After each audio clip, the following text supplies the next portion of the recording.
Hello, dear and near students. Assalamu alaikum. How are you? Dear students, today I am going to discuss a new topic, an important and basic topic, and that is metallic characters and its trends in periodic table.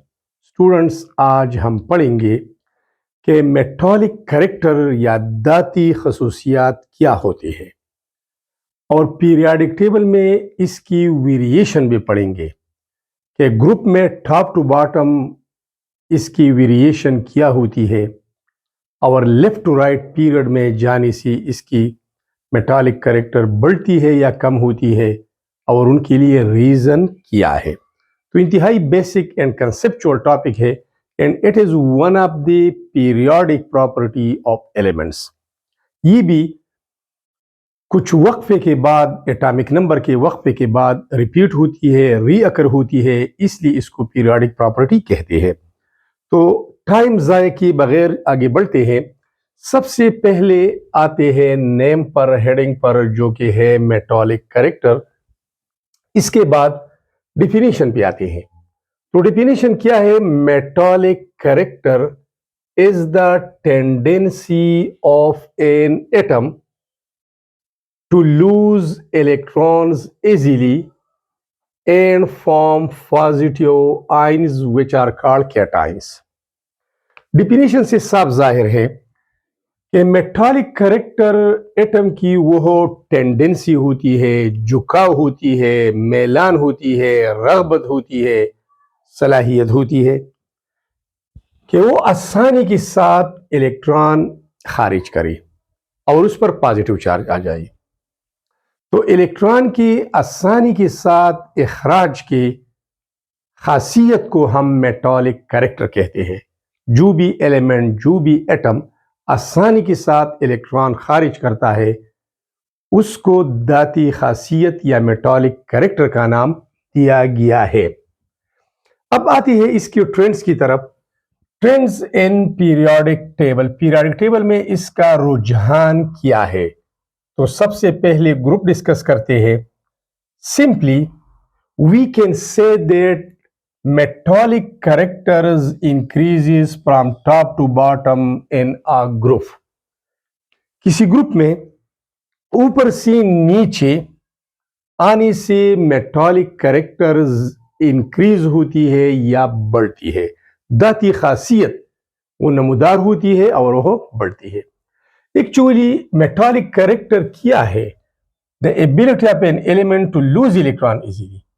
आसानी के साथ electron के इखराज की खासियत को मेटॉलिक character कहा जाता है। तो जब हम एक ग्रुप में ये वाला ग्रुप ले ले, दूसरा ले ले, 13 ले ले, इसमें मैंने वो transition elements D block skip किए हैं।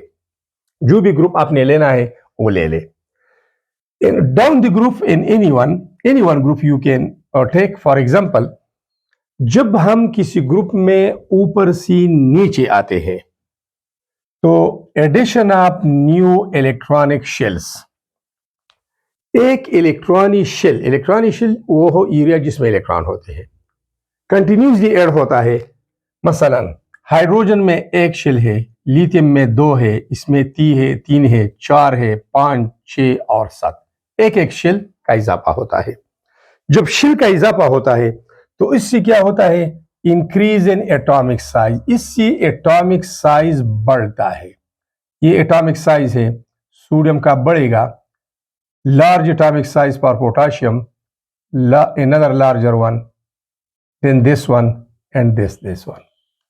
जब हम ऊपर से नीचे आते हैं एक इलेक्ट्रॉनिक शेल का इजाफा होता है जिससे एटम का साइज बढ़ता है। जब साइज बढ़ता है तो फिर क्या होता है? Decrease in attraction. ये इसमें एक अब और पॉइंट में ऐड करता हूं। जब साइज बढ़ता है तो वैलेंस इलेक्ट्रॉन और न्यूक्लियस के दरमियान फासला बढ़ता है। ये जो वैलेंस शेल में इलेक्ट्रॉन होते हैं ये न्यूक्लियस से दूर होते चले जाते हैं। तो distance between valence electron and nucleus increases, ये फासला बढ़ता है। जब पास बढ़ता है फिर क्या होता है, decrease in attraction of the nucleus for the valence electron. Nucleus और वैलेंस इलेक्ट्रॉन के दरमियान जो अट्रैक्टिव फोर्स होती है वो कमजोर पड़ जाती है, वीक होती है। जब ये वीक होती है तो फिर क्या होता है, फिर ऐसा होता है कि इस वीक अट्रैक्शन को ब्रेक करने के लिए थोड़ी एनर्जी दरकार होती है और उसी एनर्जी को हम आयोनाइजेशन एनर्जी कहते हैं। So down the group ionization energy decreases. Bottom वाले एलिमेंट्स की आयोनाइजेशन एनर्जी लो होती है। किसी एटम के लास्ट शेल से इलेक्ट्रॉन के इखराज को के लिए जो कम से कम तवानाई दरकार होती है उसको आयोनाइजेशन एनर्जी हम बोलते हैं। एंड जब आयोनाइजेशन एनर्जी लो हो जाती है तो loss of electron easily, atom can lose electron easily, they can form positive ion, they can form cation easily, and this formation of cation easily character is known as metallic character। तो इन सारे अल्फाज का ये मतलब हुआ कि metallic character down the group increase होती है। ठीक है, अब आते हैं पीरियड की तरफ। Period left to right horizontal rows of elements होते हैं। जब हम किसी पीरियड में लेफ्ट टू राइट जाते हैं तो ये बात याद रखिए कि लेफ्ट टू राइट जाने से shells remains the same, shell में कोई इजाफा नहीं होता। पहले पीरियड में जितनी भी एलिमेंट्स है 1 और 2 इसमें एक शेल है, दूसरी पीरियड में जितनी भी एलिमेंट्स है इसमें 2-2 शेल है, तीसरी पीरियड में जितने एलिमेंट्स है उनमें 3-3 शेल है, हर एक एटम 3 शेल पर मुश्तमिल होता है। ठीक है, first of all, in a period going from left to right, metallic character decreases। metallic character, metallic खसूसियात में कमी आ जाती है, इलेक्ट्रॉन लूजिंग एबिलिटी कम होती है। क्यों? तो पहला जवाब यह है कि number of shell remains constant. Shell एक पीरियड में कांस्टेंट होते हैं, उसके तादाद में इजाफा नहीं होता। जब इजाफा नहीं होता तो दूसरा क्या अमल होता है, इफेक्टिव न्यूक्लियर चार्ज इंक्रीजेस। जब हम लेफ्ट टू राइट जाते हैं तो एटॉमिक नंबर बढ़ता है। इसके एटॉमिक नंबर 3 है, ये 4 है, 5 है, 6, 7, 8, 9 एंड 10। तो left to right atomic number बढ़ता है। What is atomic number?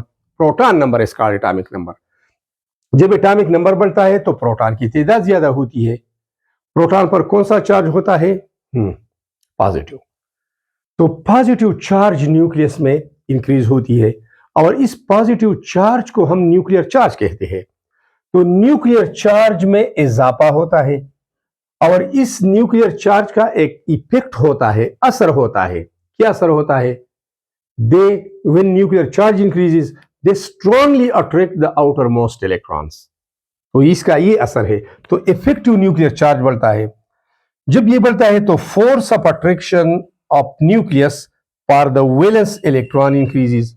Valence electron और न्यूक्लियस के दरमियान जो अट्रैक्टिव फोर्स होता है वो बढ़ता है, ज्यादा होता है, स्ट्रांग हो जाता है। जब ये स्ट्रांग हो जाता है तो वैलेंस शेल से इलेक्ट्रॉन निकालने के लिए और इस स्ट्रांग फोर्स को ब्रेक करने के लिए ज्यादा एनर्जी की जरूरत होती है और इसी एनर्जी को हम आयोनाइजेशन एनर्जी कहते हैं। जब ज्यादा एनर्जी की जरूरत होती है तो इसका मतलब यह है कि ionization energy left to right increase होती है। So ionization energy value increases from left to right, ये बढ़ती है। जब ये बढ़ती है तो थोड़ी एनर्जी से कम मिकदार की एनर्जी से इलेक्ट्रॉन का इखराज नहीं होगा, इलेक्ट्रॉन इजीली लूज नहीं करेगा और loss of electron easily capacity को हम मेटालिक कैरेक्टर कहते हैं। जब ये कैरेक्टर न होगा तो नॉन मेटालिक कैरेक्टर बढ़ेगा, मेटालिक कैरेक्टर कम होगा ना। ठीक है, electron losing ability decreases left to right और इलेक्ट्रॉन लूजिंग एबिलिटी को हम मेटालिक कैरेक्टर कहते हैं। जब ये एबिलिटी डिक्रीज होती है तो मेटालिक कैरेक्टर डिक्रीज होती है। स्टूडेंट्स, अब ये आते हैं पीरियोडिक टेबल के कुछ एलिमेंट्स मैंने लिखे हैं। 18 टोटल पीरियड्स हैं, लेकिन इसमें से मैंने वो 18 टोटल ग्रुप्स हैं। वो 10 ग्रुप ट्रांजिशन एलिमेंट्स मैंने बीच में से निकाल दिए हैं आसानी की खातिर।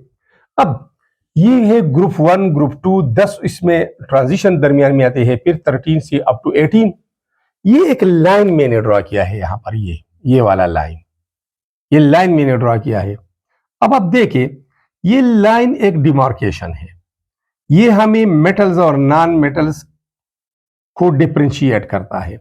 इस लाइन से ब्रॉडली मैं कहता हूं, इस लाइन से लेफ्ट साइड पे जितने एलिमेंट्स है इस हाइड्रोजन के अलावा ये नॉन मेटल है, वो सारे के सारे मेटल है। लाइन के लेफ्ट साइड पे मेटल्स है और राइट साइड पे नॉन मेटल्स है। ठीक है, एक बात। दूसरी बात, लाइन के लेफ्ट पे मेटल है लेकिन नीचे वाली एरिया भी मेटल है। यहां से आप देखिए, ये लाइन की उस साइड पे है, राइट पे है non metal non metal non metal. अब नीचे आने से ये लाइन की इस तरफ हो गया, लेफ्ट पे है तो ये मेटल है। तो इसका मतलब ये है कि लेफ्ट एंड बॉटम पर मेटल्स है, तो मेटल्स का पोजीशन क्या हो गया, left and bottom. In the periodic table metals are present on the left and bottom side. अब राइट पे चली जाए, वो तो नॉन मेटल है, ठीक है, ये राइट साइड हो गया। लेकिन राइट के साथ साथ टॉप भी हम लिख सकते हैं, क्योंकि ये लाइन से इधर है, लेफ्ट पे है नॉन मेटल, ये भी लेफ्ट पे है मेटल। अब ये लाइन से राइट पे आ गया तो नॉन मेटल, ऊपर जाए तो नॉन मेटल। तो राइट एंड टॉप पे नॉन मेटल्स होते हैं, राइट एंड टॉप पे नॉन मेटल्स होते हैं। अब देखिए, इस बॉर्डर लाइन पर, बाउंड्री लाइन पर जो रेड कलर के सर्कल मैंने बनाए हैं, ये boron, silicon, germanium, arsenic, stibium, tellurium and polonium, ये मेटालाइड है। तो मेटालाइड की पोजीशन भी क्लियर हो गई कि बॉर्डर लाइन पे मेटालाइड है। अब मसला इंतहाई आसान हो गया। अब देखिए, हमने देखा कि ग्रुप में metallic character increases from top to bottom. तो यहां देखिए, ये ग्रुप है, ये ग्रुप है, तो ये नॉन मेटल है, मेटालाइड है, मेटालाइड है, अब ये मेटल है।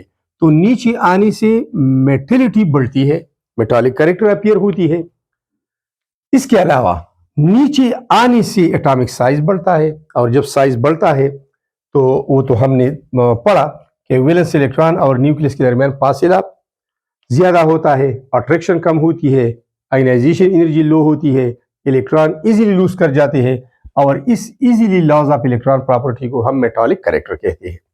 तो टॉप टू बॉटम ये देखिए, ये वाला देखिए, non metal, metalloid, metalloid and then metal. तो बॉटम में मेटल आपको नजर आएंगे, लार्ज साइज वाली, ऊपर से नीचे साइज बढ़ती है। अब लेफ्ट टू राइट जाने से क्या होता है, अब देखिए, मेटल मेटल लाइन से इस तरफ है, मेटालाइड आ गया, दोनों के कैरेक्टर, नॉन मेटल और मेटल दोनों के कैरेक्टर रखते हैं, और ये नॉन मेटल है। तो राइट पे नॉन मेटालिक कैरेक्टर का इजाफा होता है।